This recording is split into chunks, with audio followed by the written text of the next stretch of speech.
मैं आप सबको नमस्कार करता हूं। मैं जयपुर से डॉक्टर दुर्गा प्रसाद अग्रवाल आपसे मुखातिब हूं और मैं काशी हिंदू विश्वविद्यालय के शोध छात्रों के इस उपक्रम रचना समय का हृदय से आभारी हूं, जिसने अपनी संग साथ श्रृंखला में आज मुझे अपने बहुत प्यारे दोस्त स्वयं प्रकाश पर बात करने के लिए ये अवसर दिया है। जो लोग हिंदी साहित्य से जरा सा भी परिचय रखते हैं वे स्वयं प्रकाश के नाम से अपरिचित हो ही नहीं सकते। नई कहानी के बाद के दौर में जिन कथाकारों ने सर्वाधिक लोकप्रियता पाई, जिनको सबसे ज़्यादा पढ़ा गया, जिनको सबसे ज़्यादा सराहा गया और जिनकी रचनाओं पर सबसे ज़्यादा विमर्श हुए, उनमें स्वयं प्रकाश का नाम अग्रणी है। स्वयं प्रकाश, जैसा कि आप जानते हैं, उनका जन्म 20 जनवरी 1947 को इंदौर में हुआ था और पिछले साल यानी सन 2019 की 7 दिसंबर को वे हमसे जुदा हुए। स्वयं प्रकाश मैकेनिकल इंजीनियर थे। बहुत सारी नौकरियां उन्होंने की, बहुत सारे काम उन्होंने किए और इसी बीच वे साहित्य की तरफ भी मुड़े। साहित्य की दुनिया में उन्होंने जो कुछ हमें दिया है, अगर मैं केवल उसकी एक रूपरेखा आपके सामने रखूं तो आप ये अनुमान कर सकेंगे कि उनका अवदान कितना बड़ा है। उनके लगभग 2 दर्जन से अधिक कहानी संग्रह आज हमारे पास हैं, 5 उपन्यास हैं, एक नाटक हैं, निबंधों के संग्रह हैं, रेखाचित्र हैं, बाल साहित्य की किताबें हैं, कुछ बहुत महत्वपूर्ण अनुवाद हैं। स्वयं प्रकाश ने एक ऐसे छोटे से कस्बे से, जिसका नाम आप लोग जो राजस्थान से बाहर रह रहे हैं उन्होंने तो शायद ही कभी सुना हो। मैं मज़े की बात बताऊं कि उस कस्बे का नाम मैंने भी लंबे समय तक नहीं सुना था। भीनमाल नामक कस्बे से एक पत्रिका निकाली, क्यों, जिसकी अखिल भारतीय ख्याति हुई। बाद में इंदौर जब वो चले गए, इंदौर से भोपाल चले गए, तो उन्होंने प्रगतिशील वसुधा का बहुत लंबे समय तक संपादन किया। राजस्थान साहित्य अकादमी की पत्रिका मधुमती के एक महत्वपूर्ण कहानीकार विशेषांक का संपादन किया। और जिस व्यक्ति ने इतने सारे काम किए, उसको स्वाभाविक ही है कि हिंदी समाज ने, हिंदी जगत ने भी अनेक पुरस्कारों और अनेक सम्मानों से नवाजा। जैसा मैं पहले भी कह चुका हूँ, इस बात के प्रारंभ में कह चुका हूँ कि स्वयं प्रकाश की साहित्यिक देन बहुत बड़ी है। लेकिन यही मैं ये बात भी कहूँ कि उनकी साहित्यिक देन पर खूब चर्चाएं हुई हैं, होती रहेंगी, होनी चाहिए। मैं बहुत सोचता रहा कि इस अवसर पर मैं आपसे उनके किस पक्ष पर बात करूं, और बहुत सोच विचार कर मुझे ये लगा कि मैं बजाय स्वयं प्रकाश के साहित्यिक अवदान पर आपसे बात करने के, उनके व्यक्तिगत जीवन के बारे में आपसे कुछ बात करूं। और इस पक्ष पर बात करने का मेरा अपना अधिकार है। अधिकार इस नाते है कि लगभग 4.5 दशक की मेरी और उनकी दोस्ती रही है। परिचय नहीं, दोस्ती, गहरी दोस्ती। और इस दोस्ती के नाते मैं उनको बहुत नज़दीक से जान पाया, देख पाया, समझ पाया। और आज ये बात मुझे बहुत सुखद लग रही है कि मैं अपने दोस्ती के उन्हीं पलों में से कुछ पलों को आपके साथ साझा करते हुए फिर से जी रहा हूँ।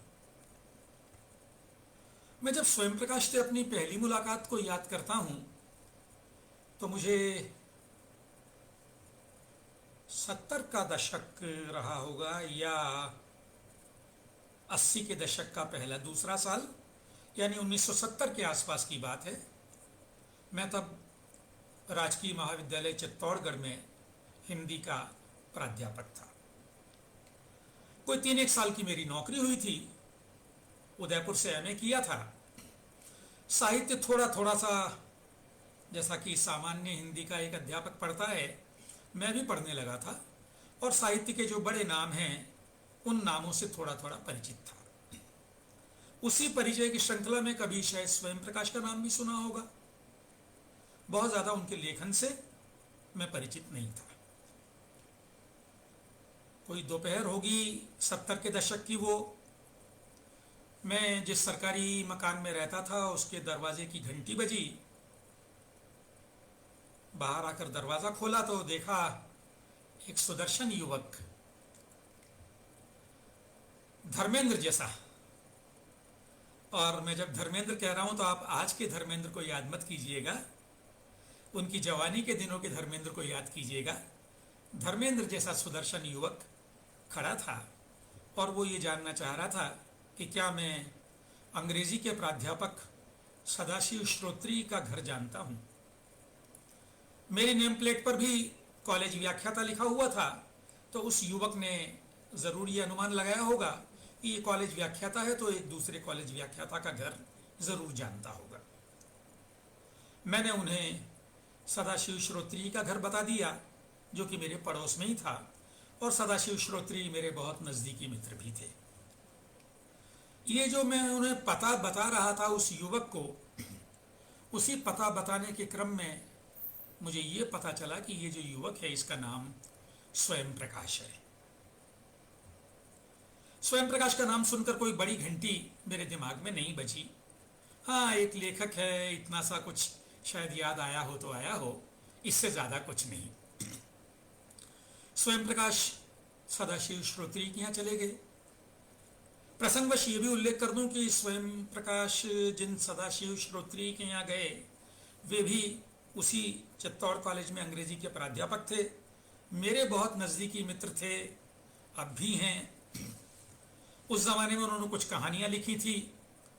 कवि के रूप में उनकी बड़ी ख्याति हुई, निबंधकार के रूप में वो प्रख्यात हुए, और एक ऐसे व्यक्ति के रूप में मेरे मन में उनकी छवि और उनका आदर भाव आज भी है, जो साहित्य को ही ओढ़ता बिछाता और जीता है। स्वयं प्रकाश जी सदाशिव जी के यहाँ चले गए। शाम होते होते सदाशिव जी का मेरे पास संदेश आया कि उनके मित्र स्वयं प्रकाश उनके यहाँ आए हुए हैं और हम लोग भी रात को उनके यहाँ आ जाएं, एक छोटी मोटी सी गोष्ठी जमेगी। सदाशिव जी से मेरी बहुत गहरी आत्मीयता तब भी थी। मैं और मेरी पत्नी उनके यहाँ चले गए। उनके घर के बाहर एक बड़ा सा चौक था। उसी चौक में हम 10, 12, 15 मित्र जुट गए और वहाँ स्वयं प्रकाश ने कुछ अपनी कविताएं, कुछ गाने और कुछ इधर उधर की बहुत सारी चीजें सुनाई। स्वयं प्रकाश का गला बहुत खूबसूरत था, बहुत सुरीला गला था। मेहदी हसन की बहुत सारी गजलें उन्होंने सुनाई, अपनी कुछ कविताएं उन्होंने सुनाई। कहानी शायद कोई नहीं सुनाई तब, लेकिन उन सारी चीजों में से एक चीज मुझे जाने क्यों याद रह गई, हमेशा याद रहती है। स्वयं प्रकाश ने तब गोपाल सिंह नेपाली का एक गीत सुनाया। गीत बड़ा प्रसिद्ध है और उस गीत की 2 पंक्तियां याद दिला दूं मैं आपको भी। दूर जाकर न कोई बिसारा करे, मन दोबारा तिबारा पुकारा करे। इतने सुरीले अंदाज में उन्होंने वो गीत सुनाया कि वो गीत मेरे मन पर अंकित हो गया। बाद में कभी उस गीत को तलाश करके पूरा पढ़ा। और उसी शाम उन्होंने एक और गीत, फिल्मी गीत, लता मंगेशकर का गाया गीत सुनाया। रात भी है कुछ भीगी भीगी, चांद भी है कुछ मध्यम मध्यम। और मैं सच कह रहा हूं, जरा भी अतिशयोक्ति नहीं कर रहा हूं। आज भी जब मैं उस गीत को सुनता हूं तो उस गीत को गाती भले ही लता मंगेशकर है, मेरे कान में तो स्वयं प्रकाश की आवाज में ही गूंजता है। वो एक संक्षिप्त मुलाकात स्वयं प्रकाश से हुई, कोई लंबी चौड़ी बातचीत नहीं हुई, एक औपचारिक सी बस मुलाकात हो गई और बात खत्म हो गई। 1974 में मेरा तबादला चित्तौड़ से सिरोही हो गया। सिरोही पश्चिमी राजस्थान का एक छोटा सा कस्बा है। इसी सिरोही जिले में माउंट आबू भी स्थित है। और जब मैं सिरोही पहुंचा, उसके कुछ समय बाद, मुझे अभी याद नहीं कर पा रहा हूं, पुरानी बात हो गई है, जाने कैसे ये पता चला कि स्वयं प्रकाश भी अब सुमेरपुर में है। स्वयं प्रकाश तब तक टेलीफोन विभाग की नौकरी करते थे। एक पद हुआ करता था RSA।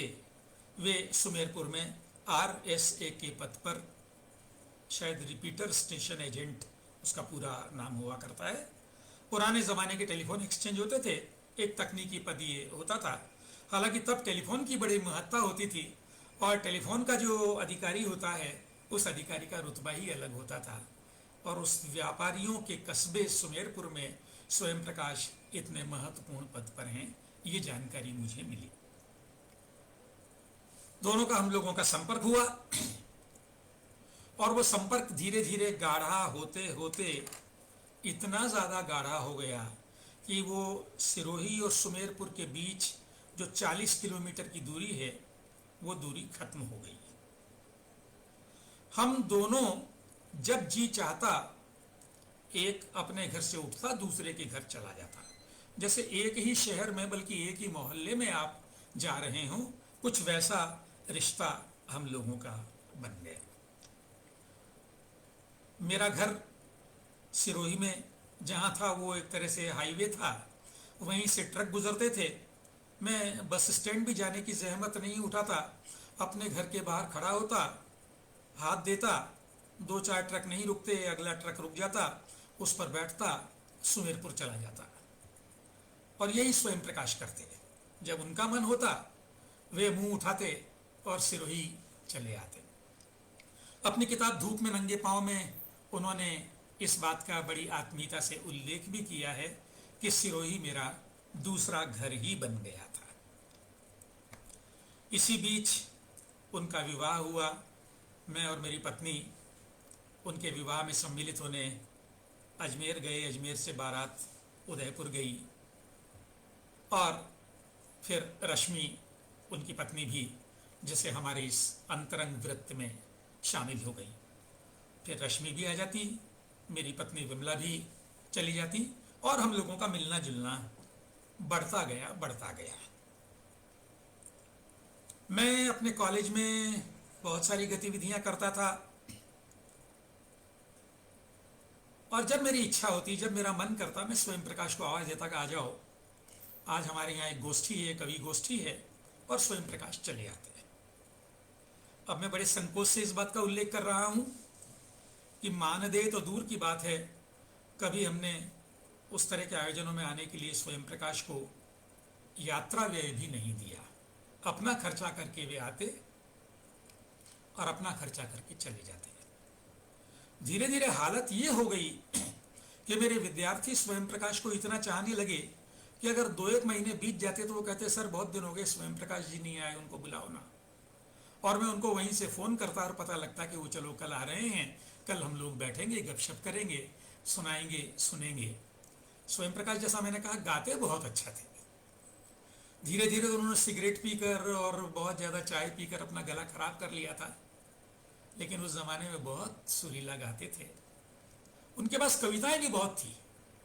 उनका एक गीत उस ज़माने में बहुत ही लोकप्रिय था, आज रात एक लड़की को नींद नहीं आएगी। अब वो वैसा गाना हो और सुनने वाले विद्यार्थियों, तो आप सोच सकते हैं क्या जादू का असर होता होगा।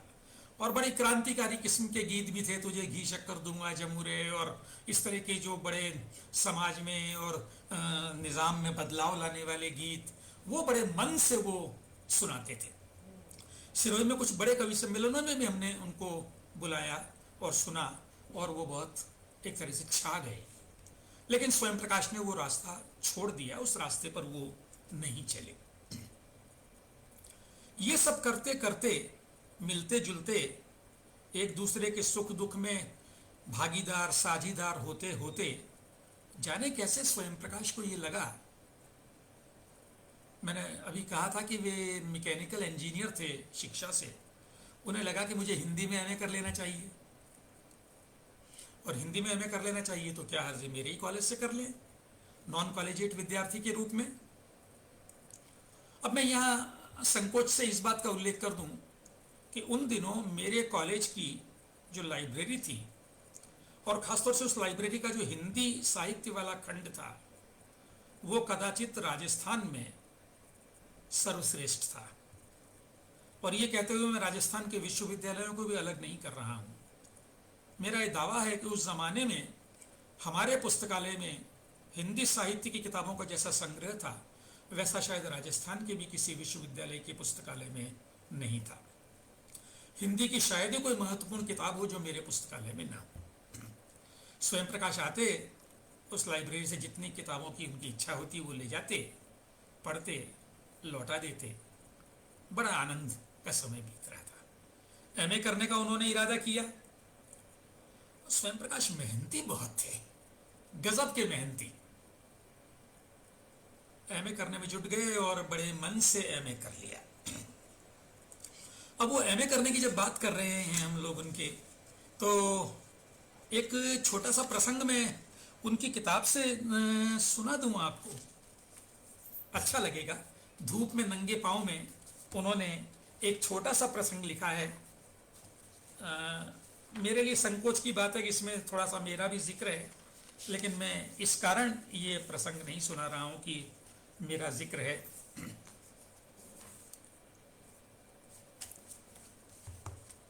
इस प्रसंग को सुनाने का कारण यह है कि इससे स्वयं प्रकाश की व्यक्तित्व की एक विशेषता उभर कर सामने आती है, और वो विशेषता ये है कि उन्हें जीवन में बहुत अच्छे लोग मिले, और जब जब जो जो व्यक्ति अच्छा मिला उसको उन्होंने कृतज्ञता से स्मरण किया है। उन व्यक्तियों के बारे में उन्होंने लिखा है, और ये लिखना एक तरह से समाज में अच्छाई का प्रसार करने का एक सकारात्मक तरीका है। मैं जिन दिनों की बात कर रहा हूं, उन दिनों मेरे कॉलेज में प्रिंसिपल थे M.K. भार्गव, महेश कुमार भार्गव।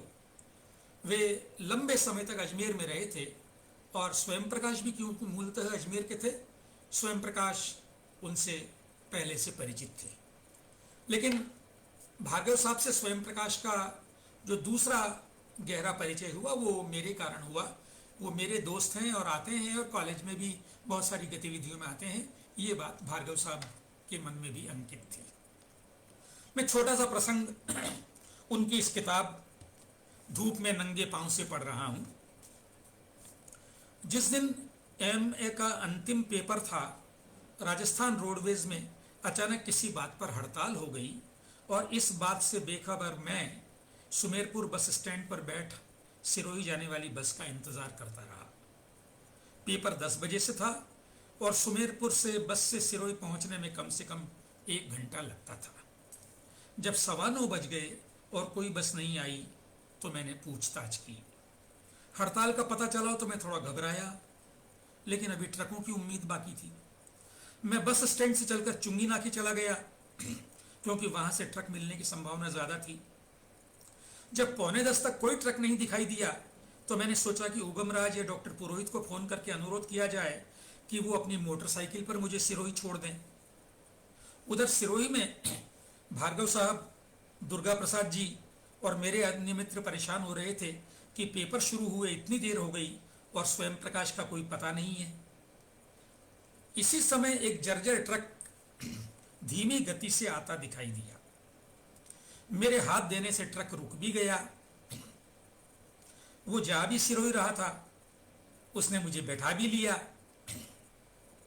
लेकिन रास्ते में पालड़ी गांव के एक ढाबे के सामने जाकर खड़ा हो गया। ड्राइवर खलासी ने बताया कि वे खाना खाएंगे। मैंने हाथ जोड़कर उन्हें समझाया कि मेरी परीक्षा है, समय पर नहीं पहुंच पाया तो मेरा पूरा साल खराब हो जाएगा। इससे तो आज भी अगर पालड़ी की बजाय सिरोही में खाना खा लें मेरी तरफ से तो बड़ी मेहरबानी होगी। उन्होंने मेरी बात का कोई जवाब नहीं दिया और मुझे वहीं छोड़ ढाबे में घुस गए। मैं मायूस होकर हाईवे पर आ गया और आते जाते वाहनों को हाथ देने लगा। कुछ देर बाद वही जर्जर ट्रक आया और खलासी ने आवाज लगाई, चलिए। मैं कुछ समझ नहीं पाया कि हुआ क्या है और समझने का समय कहाँ था। मैं फुर्ती से ट्रक में चढ़ गया। ड्राइवर ने ट्रक ऐसे भगाया कि मैं बार बार दाहिने बाएं गिरने लगा, लेकिन 11:30 बजे उसने मुझे सिरोही के 3 बत्ती चौराहे पर उतार दिया। यहां से कॉलेज का 15 मिनट का रास्ता था। आमतौर पर 4-5 ऑटो इस चौराहे पर हमेशा खड़े मिलते हैं, लेकिन उस दिन एक भी नहीं था। मैं तेज तेज चलते और बीच बीच में दौड़ लगाते हाँफता हाँफता 11:45 बजे कॉलेज पहुंचा। दुर्गा प्रसाद जी अपनी इन्विजिलेशन ड्यूटी छोड़कर मेन गेट पर खड़े मेरा रास्ता देख रहे थे। मुझे देखते ही उन्होंने अपने नीले विजय स्कूटर में किक मारी और मुझे बगैर एक भी शब्द पूछे बोले परीक्षा हॉल तक ले गए। वहां फौरन मुझे कॉपी पेपर पकड़ाया गया और आंखों के आगे पहले प्रश्न के कुछ शब्द आते ही मैं उसका उत्तर लिखने लगा। कुछ देर बाद भार्गव साहब आए और हस्ब मामूल सभी परीक्षार्थियों के बीच टहलते हुए मेरे पास आकर 1 मिनट रुके, धीरे से मेरी पीठ पर हाथ रखा और चले गए। एक आदमी को बनाने में किस किस व्यक्ति का कैसा कैसा योगदान रहता है। 10 बजे की परीक्षा में किसी परीक्षार्थी को 12 बजे प्रवेश की अनुमति देना भार्गव साहब के लिए भी सरल नहीं रहा होगा। और उन ड्राइवर या खलासी का आभार कैसे व्यक्त किया जाए जिन्होंने मेरी खातिर अपना खाना छोड़ दिया। क्या मैं इन लोगों की मानवीयता और कृपा को कभी भूल सकता हूँ। ये प्रसंग पढ़ते हुए मुझे बार बार मराठी कवि कुसुमाग्रज की वो कविता रीढ़ याद आती रही है, जिसका अनुवाद गुलजार साहब ने किया है, बहुत खूबसूरत किया है, जिसमें एक व्यक्ति का बाढ़ में सब कुछ बह गया है और वो कवि के सामने जाता है। कवि अपनी जेब में हाथ डालकर कुछ पैसे उसको देना चाहता है और वो कहता है कि नहीं, आप तो बस मेरी रीढ़ पर हाथ रख दीजिए। भार्गव साहब का ये प्रसंग, रीढ़ पर हाथ रख देने वाला, पीठ पर हाथ रख देने वाला, लेकिन ये स्वयं प्रकाश का बड़प्पन है कि वो जीवन में इतना आगे बढ़कर इस तरह की बात को इन ग्राफिक डिटेल्स में याद करते हैं। ऐसा ही उन्होंने एक और प्रसंग भी मुझे याद आता है, जहाँ वो याद करते हैं, थोड़ा बात का है, मैं थोड़ा छलांग लगा लूँ, कोई बात नहीं, सिलसिलेवार बात करने की कहाँ ज़रूरत है। इसी किताब में एक प्रसंग आता है। स्वयं प्रकाश बाद में आपको सबको पता ही है, सरगीपल्ली चले गए थे। सरगीपल्ली उड़ीसा में एक छोटी सी जगह है। जब वे पहली बार अजमेर से सरगीपल्ली जा रहे हैं, बारिश हो रही है, बड़ा विकट समय है, तो वो उनको बस ने एक जगह उतार दिया है और अब उनको अपने जहाँ ठहरना है वहाँ जाना है। वो प्रसंग छोटा सा प्रसंग है। इसी किताब धूप में नंगे पांव से, थोड़ी ही दूर इच्छा नदी पर पुल बन रहा था, पिलर सिंक हो रहे थे। वहां साइट इंजीनियर एक वृद्ध व्यक्ति थे, महापात्र, अपनी लेबर के साथ झोपड़ियां बनाकर रहते थे। कई लोग टेंट में भी थे।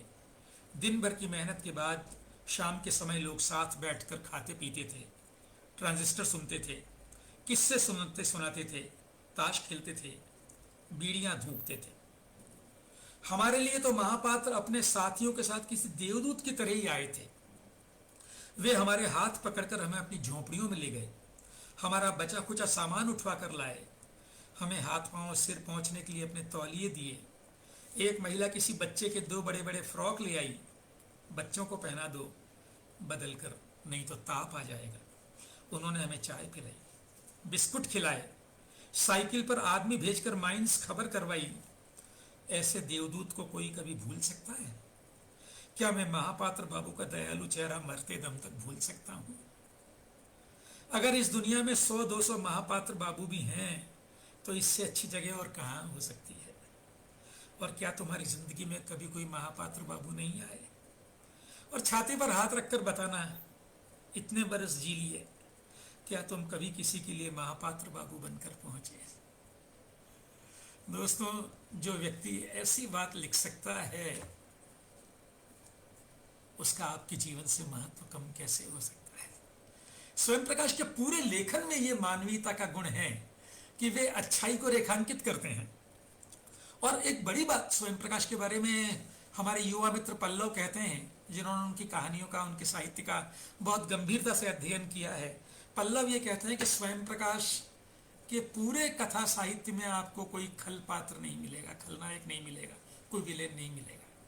असल में स्वयं प्रकाश उन लोगों में से जिसको दुनिया की अच्छाई पर अगाध विश्वास है। दुनिया बुरी है ही नहीं। ऐसा नहीं है कि दुनिया की बुराइयों की, कुटिलताओं की बात वो नहीं करते हैं, लेकिन अंततः बात को वे अच्छाई तक ले जाकर ही विराम देते हैं और आपके मन में ये स्थापित करते हैं कि ये दुनिया बहुत अच्छी है। चलिए, मैं बात तो कर रहा था उनके एमए करने की। उन्होंने एमए कर लिया, और जब एमए कर लिया तो अगला कीड़ा काटा उन्हें पीएचडी कर लेने का, कब डॉक्टर भी हो जाए। अब ये एक संयोग है कि स्वयं प्रकाश ने और मैंने लगभग एक ही समय, हालांकि अलग अलग गुरुओं से मार्गदर्शन लेकर उनके निर्देशन में पीएचडी की। स्वयं प्रकाश ने अपनी पीएचडी के लिए विषय चुना राजस्थान का हिंदी कहानी साहित्य, और मैंने विषय चुना था स्वातंत्रोत्तर राजस्थान का हिंदी उपन्यास। मेरे पीएचडी के गुरु थे डॉक्टर प्रकाश आतुर। मेरा पंजीकरण पहले हुआ था, और जब बाद में स्वयं प्रकाश ने चाहा कि वे भी पीएचडी कर लें, तो मैंने उदयपुर के ही अपने एक गुरु, भाषा विज्ञान के प्रख्यात शिक्षक और शैली विज्ञान के क्षेत्र में जाने माने विद्वान डॉक्टर कृष्ण कुमार शर्मा जी से अनुरोध किया कि स्वयं प्रकाश पीएचडी करना चाहते हैं, आप इन्हें अपने निर्देशन में पीएचडी कर लेने दें। मैं आज इस बात को बहुत कृतज्ञता से याद करता हूं कि डॉक्टर कृष्ण कुमार शर्मा ने बिना कोई ना नुकर किए स्वयं प्रकाश को विद्यार्थी के रूप में स्वीकार किया। अब जहां तक स्वयं प्रकाश के इस विषय का ज्ञान होने का सवाल है, उस पर तो कोई बात करना ही व्यर्थ है। राजस्थान की हिंदी कहानी का जैसा विशद अध्ययन स्वयं प्रकाश के पास पहले से था, जितनी सामग्री थी, उसको समझने वाली जो उनकी दृष्टि थी, उसकी क्या बात की जाए। लेकिन उसके बावजूद उन्होंने खूब मेहनत की, और उस मेहनत का भी जिक्र इस धूप में नंगे पांव में उन्होंने किया है। कोई 2 साल उन्होंने जैसे रातें बिना सोए बिताई हैं, और खूब उन्होंने पढ़ा है। जितनी किताबें मेरी लाइब्रेरी से मिल सकती थी वे, और राजस्थान के लेखकों से लेकर उन्होंने वो सारी किताबें जुटाकर अपना काम समय पर पूरा कर लिया। मेरा काम तो खैर धक्के खा खा कर चलता रहा, मैं बहुत आलसी और बहुत निकम्मा साबित हुआ, लेकिन उन्होंने काम समय पर पूरा कर लिया। आज मैं ये शिकायत भी करना चाहूँगा उस स्वयं प्रकाश से जो अब हमारे साथ नहीं है। स्वयं प्रकाश ने अपनी पीएचडी का तो पूरा जिक्र किया है, पीएचडी के बाद होने वाली मौखिकी का जिक्र किया है। उस मौखिकी के समय सुखाड़िया विश्वविद्यालय के हिंदी विभाग के प्राध्यापकों की ईर्ष्याओं का जिक्र किया है। अगर जिक्र नहीं किया है तो अपने शोध निदेशक डॉक्टर कृष्ण कुमार शर्मा का नहीं किया है। मैं सोच नहीं पा रहा हूं कि उनसे ये चूक कैसे हुई होगी। मुझे अच्छा लगता अगर उन्होंने अपने उस गुरु का भी जिक्र किया होता, जिन्होंने हिंदी के शोध निदेशक तो बहुत बदनाम होते हैं अपने विद्यार्थियों का शोषण करने के लिए, उनको परेशान करने के लिए, लेकिन जिन्होंने शायद अपने इस शोध विद्यार्थी को 2 ही बार देखा, रजिस्ट्रेशन करवाते वक्त और थीसिस सबमिट करते वक्त।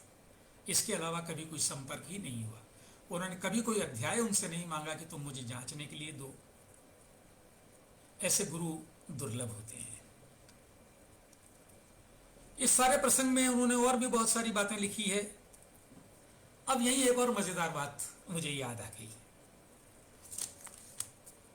स्वयं प्रकाश ने एमए कर लिया, पीएचडी कर ली।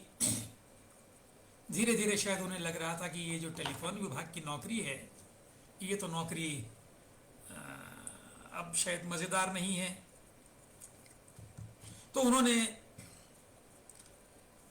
अन्यत्र भी प्रयत्न करने प्रारंभ किए। उन्हीं दिनों उदयपुर में भारत सरकार का एक उपक्रम हुआ करता था, हिंदुस्तान जिंक लिमिटेड। स्वयं प्रकाश ने हिंदुस्तान जिंक लिमिटेड में एक वैकेंसी निकली राजभाषा अधिकारी की, उसके लिए आवेदन किया।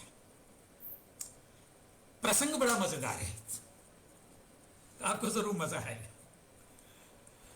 मेरे गुरु डॉक्टर प्रकाश आतुर, उनका राजनीतिक कद भी था, सामाजिक हैसियत भी थी, और स्वयं प्रकाश से वे बहुत प्यार करते थे। स्वयं प्रकाश ने उनका बहुत अच्छा उल्लेख किया है, और जब मेरे गुरु की बात आ रही है तो मुझे लगता है कि मुझे वो सुनाना भी चाहिए। अच्छा लगेगा आपको भी सुनकर।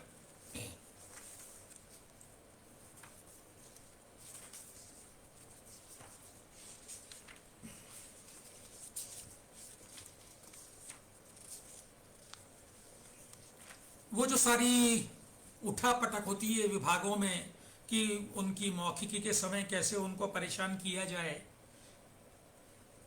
कौन कौन लोग उनको परेशान करना चाह रहे थे, स्वयं प्रकाश उनका जिक्र करते हैं और उसके बाद वे लिखते हैं, लेकिन प्रकाश आतुर मेरे लिए ढाल बनकर खड़े हो गए। आलम शाह खान को तो एक तरह से उन्होंने डपट ही दिया, और नवल जी को ऐसी निगाहों से देखते रहे कि नवल जी की कुछ बोलने की हिम्मत ही नहीं पड़ी। प्रकाश आतुर के व्यक्तित्व का एक विशिष्ट दबदबा था। कुछ रोज पहले ही वो विश्वविद्यालय की नौकरी से त्यागपत्र देकर कांग्रेस के टिकट पर विधानसभा का चुनाव लड़ चुके थे और मुख्यमंत्री शिवचरण माथुर के काफी नजदीकी माने जाते थे। डॉक्टर रामगोपाल शर्मा दिनेश पर भी उनके कोई कम एहसान नहीं थे। मेरे लिए एक के बाद एक ये सारी चीजें हैरान करने वाली थी। बहरहाल थोड़ा सा मैं जंप कर रहा हूं। उस शाम राजस्थान साहित्य अकादमी के अध्यक्ष डॉक्टर प्रकाश आतुर ने, जिन्हें मैं ठीक से जानता तक नहीं था, मुझे पीएचडी मिलने की खुशी में अपने आवास पर अपने अंतरंग मित्रों को दावत दी। सबसे पहले उन्होंने मुझे डॉक्टर स्वयं प्रकाश कहकर हंसते हुए गले लगाया। हम सबको छक कर दारू पिलाई और रात लगभग 2:30 बजे श्रीमती प्रकाश आतुर ने हमें बेहद लजीज और गर्मा गर्म खाना खिलाया। बाद में जब सुनता था कि पीएचडी के वाइवा के समय शोधार्थियों को पूरे विभाग को खिलाना पिलाना पड़ता है, जिसमें 5-6 हज़ार रुपए तक खर्च हो जाते हैं, तो हैरान होकर सोचता था कि मैंने कैसे पीएचडी कर ली कि जेब से 5 रुपए भी खर्च नहीं हुए। तो इन प्रकाश आतुर का एक प्रसंग मुझे याद आ रहा है स्वयं प्रकाश के संदर्भ में। स्वयं प्रकाश ने जब हिंदुस्तान जिंक में राजभाषा अधिकारी के लिए आवेदन किया, तो उन दिनों हिंदुस्तान जिंक के एक बड़े अधिकारी HP पालीवाल थे। इनिशियल्स हो सकता है, मुझे गलत ख्याल हो, लेकिन शायद वो HP पालीवाल ही थे। सारी निर्णायक शक्ति उन्हीं में केंद्रित थी और पालीवाल जी से डॉक्टर प्रकाश आतुर की बड़ी नजदीकी थी। पालीवाल जी का रुझान नहीं, बाद में बताऊंगा। प्रकाश आतुर ने पालीवाल जी से कहा कि मैं आपको ये जो आपके यहाँ राजभाषा अधिकारी का पद रिक्त है, उसके लिए एक योग्य आदमी सुझा रहा हूं। उन्होंने कहा बताओ, कि मैं आपको डॉक्टर स्वयं प्रकाश का नाम सुझा रहा हूं।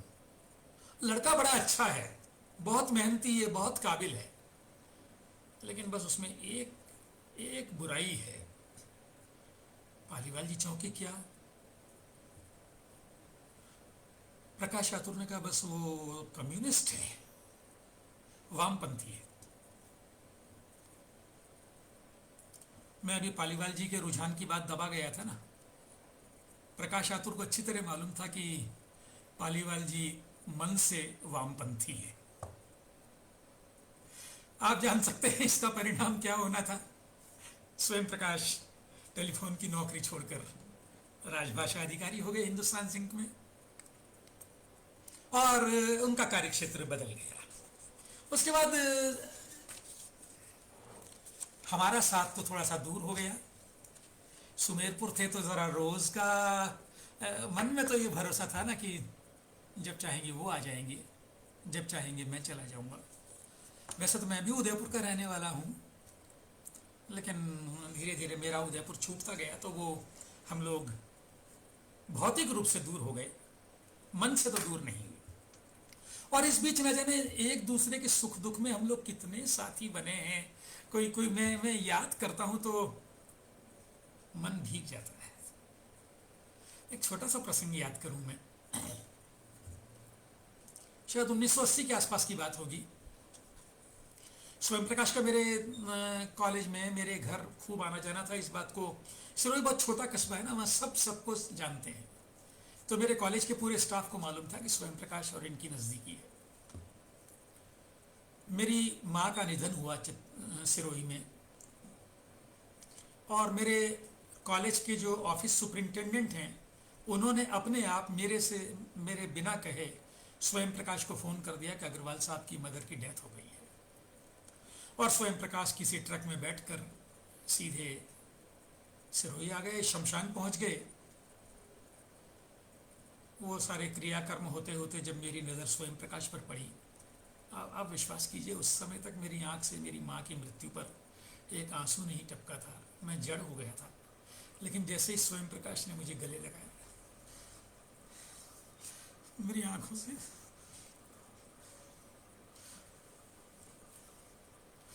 माफ कीजिए आंसू बहने की। ऐसा हम लोगों का नाता, आत्मीयता का नाता बन गया था।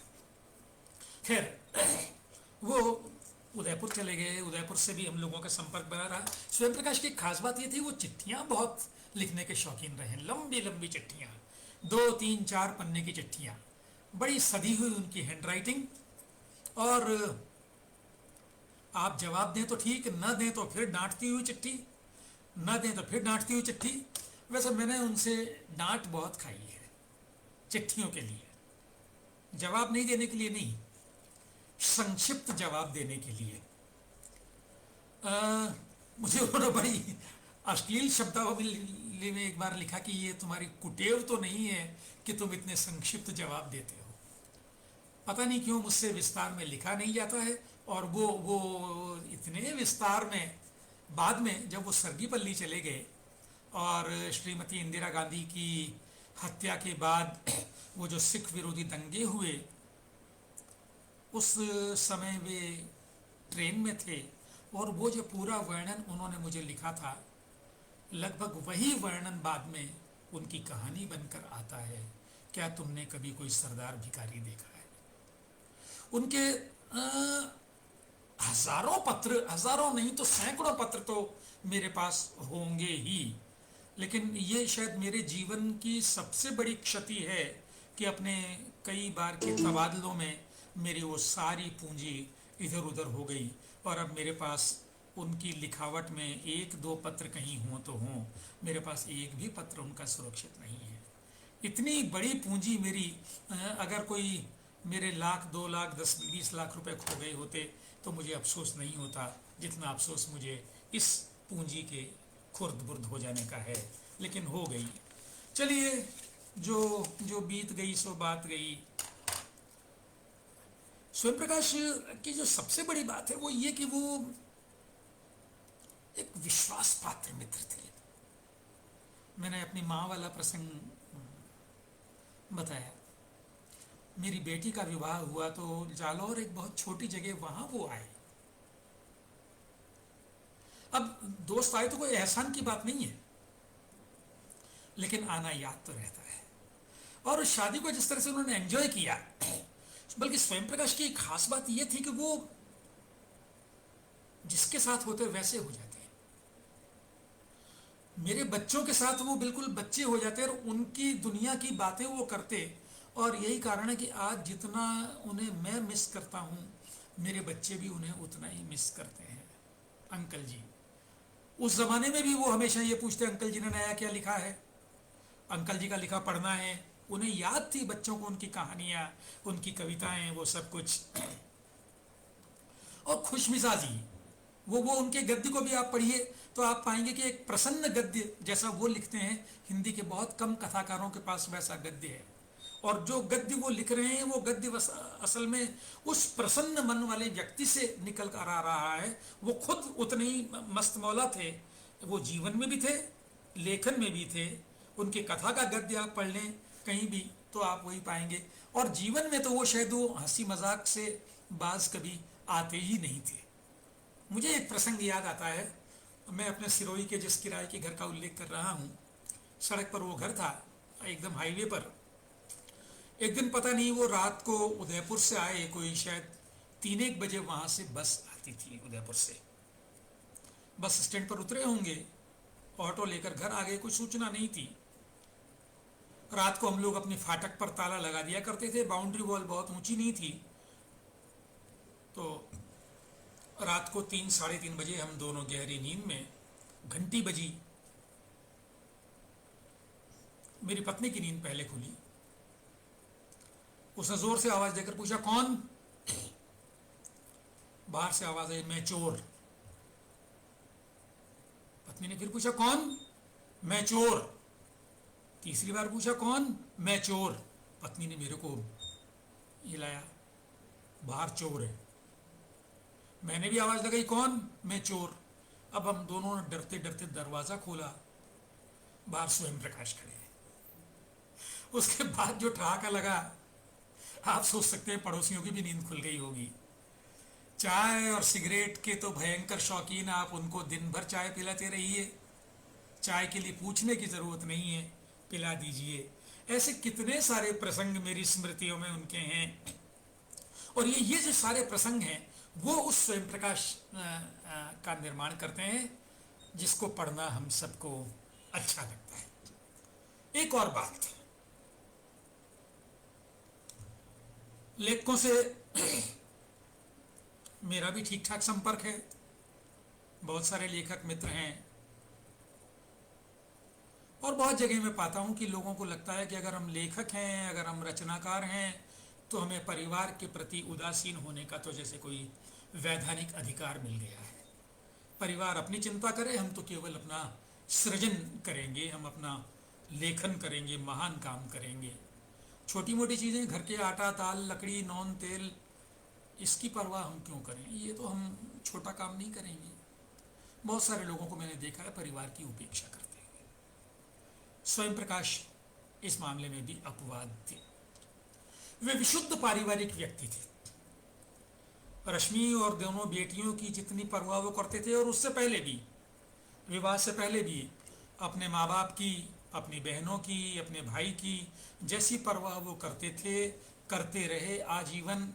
वो उन्हें एक जिम्मेदार पारिवारिक व्यक्ति भी साबित करती है। चाहे वो रिश्तों के निर्वाह की बात हो, दोस्ती के निर्वाह की बात हो, परिवार की बात हो, पत्नी के प्रति दायित्व की बात हो, बेटियों के प्रति एक जिम्मेदार पिता के कर्तव्य वहन की बात हो, वे किसी भी मामले में 19 नहीं ठहरते थे। ये उनकी बहुत बहुत बड़ी बात मुझे लगती है। एक और बात मैं याद करना चाहूंगा, उनकी रुचियों का क्षेत्र बड़ा व्यापक था। साहित्य में तो वो नया से नया पढ़ते ही थे, और नए से नया में जो विविधता थी, देशी विदेशी, भारतीय भाषाओं का, अन्य भाषाओं का अनुवाद में, किसी भी विधा में नया से नया उन्हें पता होता था क्या है, उस पर उनकी राय होती थी, उस पर वो अपनी बात कहते थे। और जो साहित्य के बारे में, वही बात सिनेमा के बारे में। फिल्मों में उनकी बड़ी गहरी रुचि थी, संगीत में उनकी बड़ी गहरी रुचि थी, अन्य कलाओं में उनकी गहरी रुचि थी, चित्रकला में रुचि थी, चिकित्सा विज्ञान में रुचि थी। हालांकि इन सब चीजों में रुचि होना एक लेखक के लिए जरूरी भी है।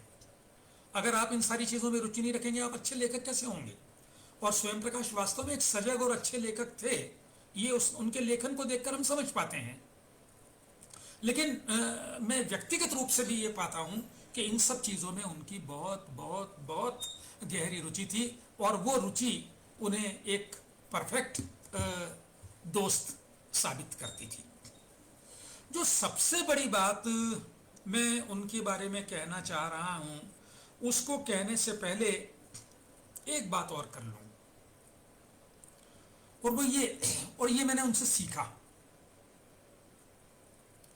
ये खास बात ये थी कि उन्होंने अपनी नौकरी और अपने साहित्य को अलग रखा। हमें से बहुत सारे लोग इन चीजों में घालमेल कर जाते हैं, उन्होंने नहीं किया। ये जो बड़ी बात है, ये बड़ी बात मुझे देखने का मौका मिला जब वे जावर माइंस में थे। तो मैं एक बार उनके यहाँ गया, उनके ड्राइंग रूम में बैठे थे, तभी कोई उनके सहकर्मी आए, एक पति पत्नी और पत्नी, यानी वो जो उनके सहकर्मी की पत्नी, वो ड्राइंग रूम इधर उधर घूमकर उनकी जो बुक रैक थी वो उस पर नजर डालने लगी। एक किताब उन्होंने निकाली और उस किताब पर लेखक का नाम था स्वयं प्रकाश। उसने कहा, अरे भाई साहब, ये किताब आपकी लिखी हुई है? कह रहे भाभी जी ये कुछ नहीं, बैठिए बैठिए, आप आज चाय पियेंगी, कॉफी पियेंगी। उन्होंने बात को बदल दिया। उस भद्र महिला ने फिर से बात उस किताब की करनी चाहिए और स्वयं प्रकाश ने फिर टाल दिया। मुझे ये अजीब लगा। थोड़ी देर बाद चाय वाय पीकर वो लोग चले गए। मैंने उनसे पूछा तो उन्होंने मुझे कहा, दुर्गा बाबू, मैंने अपने कार्यालय में किसी को ये नहीं बताया है कि मैं लिखता भी हूँ। मेरा लिखना मेरी नौकरी से अलग है और इसको मैं इससे अलग ही रखता हूँ। ये बात उस समय तो मेरे गले बहुत नहीं उतरी, लेकिन बाद में मुझे लगा कि ये अंतर कर लेना आपकी अच्छी नौकरी के लिए और अच्छे लेखन के लिए, दोनों के लिए बहुत ज़रूरी है। बाद में जब मैं नौकरी में ठीक ठाक से पद पर पहुंचा, मैं कॉलेज शिक्षा का संयुक्त निदेशक हुआ, तो मैंने पाया कि बहुत सारे लोग, साहित्य की दुनिया में बहुत सारे लोग इस बात के कारण कि मैं संयुक्त निदेशक हूँ मुझे अतिरिक्त महत्व देना चाहते थे, और तब मैं प्रयत्न पूर्वक स्वयं प्रकाश के उस अनुभव से, उन चीज़ों से बचा रह सका। मैं ये चाहता था और मैंने प्रयत्न किया कि मैं जब नौकरी कर रहा हूँ तो आप मेरे लेखन की बात न करें, और जब मैं लेखन की बात करूँ तो आप मेरी नौकरी की बात न करें। ये जो स्वयं प्रकाश की बात मैंने उनसे सीखी, ये मेरे जीवन में काम आई, और मैंने तो बहुत लोगों को कहा है कि ये सीख बड़ा महत्व रखती है। अब जो बात मैंने बचा कर रखी है अंत में कहने के लिए, वो ये कि लगभग 4.5 दशक स्वयं प्रकाश के साथ रहकर, उनका अंतरंग मित्र होकर, जो बात मैंने जानी समझी, उस बात को मैं ये जो काशी हिंदू विश्वविद्यालय के शोध छात्रों के उपक्रम पर आपसे मुखातिब हूँ तो मुझे उपयुक्त लग रहा है कि मैं याद करूँ कि काशीनाथ सिंह जी ने एक बार मुझसे एक बात कही थी। हम लोग बीएचयू में किसी रिफ्रेशर के लिए आए हुए थे और वो लेक्चर देने आए थे। उन्होंने जो बात कही थी वो बात मेरे मन में बिल्कुल अंकित हो गई है। उन्होंने कहा था कि आप अगर लेखक हैं तो आपको ऐसा कुछ नहीं लिखना चाहिए जिसे आप कर न सकें, और ऐसा कुछ करना नहीं चाहिए जिसे आप लिख न सकें। उदाहरण में मैं दे दूं, आप लेखन में तो दहेज का विरोध करें और जीवन में आप दहेज मांगते रहें। आप लेखन में सांप्रदायिकता का विरोध करें और मन से घोर सांप्रदायिक हों। ये जो कथनी और करनी का अंतर है, हम अपने चारों तरफ खूब देखते हैं। लेकिन 4.5 दशक के दोस्ताने में मैंने स्वयं प्रकाश में देखा कि ये कथनी और करनी का अंतर उनके यहाँ है ही नहीं। वो जैसे लिखते हैं वैसे ही वो अपने जीवन में भी है। आपको याद होगा एक जमाने में हिंदी के बहुत सारे लेखकों ने बड़ी और व्यावसायिक पत्रिकाओं का बहिष्कार किया था। स्वयं प्रकाश भी उन लोगों में से थे जिन्होंने बहिष्कार किया था, और वो बहिष्कार बराबर बना ही रहा। धर्म के प्रति उनका जो नजरिया था वो बिल्कुल नास्तिक किस्म के प्राणी थे, और तब मुझे अजीब लगता था हम लोग सिरोही में बहुत सारी पिकनिक्स वगैरह में साथ गए हैं, जाते थे। और आप जानते हैं हमारे ज़्यादातर पिकनिक स्पॉट्स मंदिरों के आसपास होते हैं। और पिकनिक पर गए हैं, चलिए कोई शिव जी का मंदिर है, जाकर हाथ जोड़ लिया, स्वयं प्रकाश बाहर खड़े रह जाते। तब मुझे अजीब लगता था, ईमानदारी से कह रहा हूँ, अजीब लगता था। लेकिन अब मुझे लगता है कि अगर आप लेखन में कर्मकांड का विरोध कर रहे हैं तो जीवन में आप कर्मकांडी कैसे हो सकते हैं। इसी तरह से सांप्रदायिकता की बात में आप इनसे इतनी बार हम लोगों को बात करने का मौका मिला है, लेकिन मजाल है कि कभी कोई सांप्रदायिकता उनके सोच में आए और तभी तो पार्टीशन जैसी या चौथा हादसा जैसी कहानी निकल कर आती है। ऐसी कहानियां रोज रोज हर कोई तो नहीं लिख पाता है ना।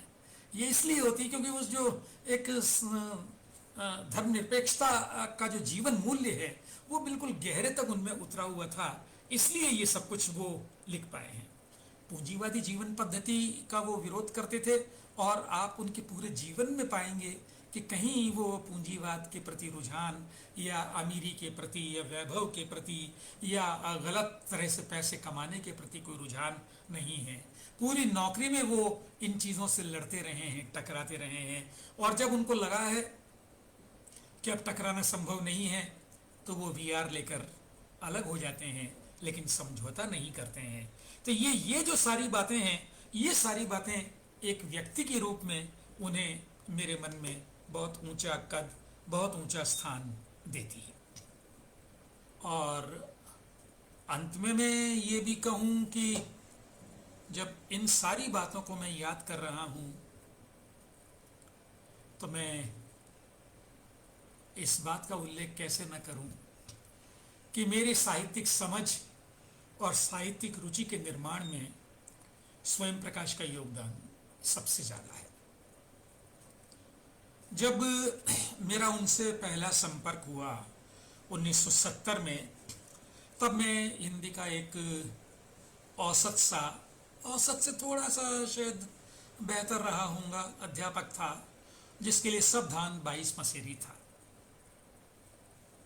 अच्छा पढ़ाता था, विद्यार्थियों में लोकप्रिय था, लेकिन मैं ईमानदारी से स्वीकार करूं कि तब मुझे में साहित्य की विचारधारा की कोई खास समझ नहीं थी। लेकिन 1974 के बाद जब उनसे नज़दीकी हुई और लंबे लंबे संवाद उनसे होने लगे तो मेरी साहित्यिक समझ साफ हुई।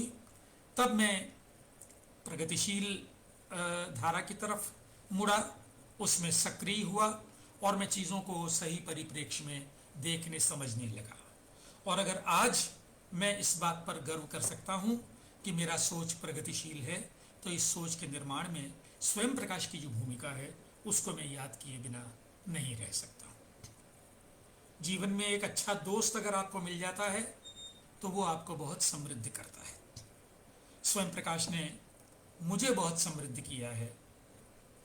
हम सब के लिए, मेरे पूरे परिवार के लिए वे एक संबल रहे हैं।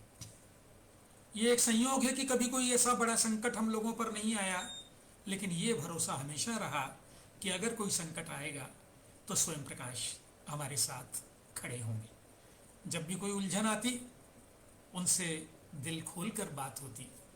वे अच्छे समय के साथी थे, वे बुरे समय के भी साथी थे। और मुझे इस बात की खुशी है कि उन्होंने मुझ पर भी उसी तरह से विश्वास किया। बातें बहुत छोटी छोटी सी हैं। उनकी छोटी बेटी का विवाह होना था, जयपुर में एक होटल बुक किया गया। उन्होंने भोपाल से मुझे कहा कि वो होटल देख कर आओ और बताओ कि वो उपयुक्त है या नहीं। ये जो भरोसा है कि अगर मैं देख लूँगा, मैं कह दूँगा तो फिर वो ठीक ही होगा, ये जो भरोसा हम लोगों का आपस में था, ये भरोसा हम दोनों की बड़ी ताकत था। आज वो हमारे बीच, हमारे साथ नहीं है। मैंने प्रारंभ में गोपाल सिंह नेपाली के गीत का जिक्र किया था। उसी गीत की आखिरी पंक्तियों के साथ मैं अपनी इस बात को समेटना चाहता हूँ। वो जो गीत है, दूर जाकर न कोई बिसारा करे, मन दोबारा तिबारा पुकारा करे, उस गीत की अंतिम पंक्तियां हैं। एक दिन क्या मिले, मन उड़ा ले गए, मुफ्त में उम्र भर की जलन दे गए, बात हमसे न कोई दोबारा करे। स्वयं प्रकाश, हम तुमसे बात नहीं करेंगे, क्यों चले गए? दोस्तों, अपने मन की बहुत सारी बातें आपसे कर ली, मन हल्का हो गया। रचना समय और जो भी लोग इसके पीछे हैं, उन सब का मैं हृदय से कृतज्ञ हूँ कि उन्होंने मुझे आपसे बात करने का ये अवसर दिया है। बहुत बहुत धन्यवाद। नमस्कार।